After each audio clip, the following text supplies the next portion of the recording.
Hey, it's me again. So this is video number 2, Paradise Summer School of Forbidden Knowledge. In the last video, showed you guys a dock. So let's walk to that dock. I'm going to just quickly show you guys kind of what it looks like in the game. And then we will go and I'll show you the world generator. And maybe I'll explain how it figures out where the docks can go or something like that. This is it. It's all here. You could walk on it. Sometimes the world generator does some funny things still. Sometimes it generates the dock, and partly it's in the ground. Those are just more glitches, things for me to fix. You can see this part here is sort of in the ground. Yeah, so that's what it looks like in the game here.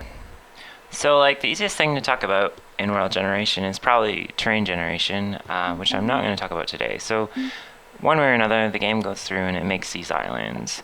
The question is, how does it know where it can place the dock? It needs to be accessible by ships, so it can't be too interior. So there's sea, there's mid-sea, and there's shallows. And how does it figure this out? So it's actually sort of simple. It does a flood fill. So if you've ever used like flood fill in MS Paint or something, it just does that. So that way, if there's any lakes or little things, they don't get filled in. But there's a catch, which is the flood fill won't go in like too far. So if you can imagine the flood fill, instead of checking like one little pixel, it basically checks like about 10. So it's got like a little virtual brush that it goes through, and it goes do. Okay, we're good.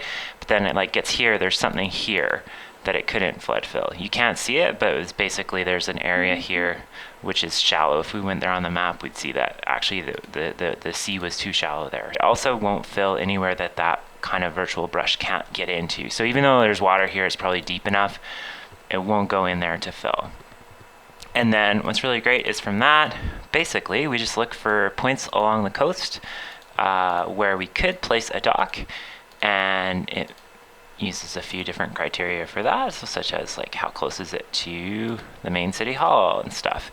And once it finds a point that looks good, it puts it there. So yeah, so that's how the dock generation works. Kind of a funny little random thing that you probably wouldn't like even think about unless it was wrong. Because if it was wrong, then the whole thing wouldn't work that well, because like there's boats and stuff that have to come to that dock, and so they need to be able to get to it. So yeah, just one little thing. Thanks for watching.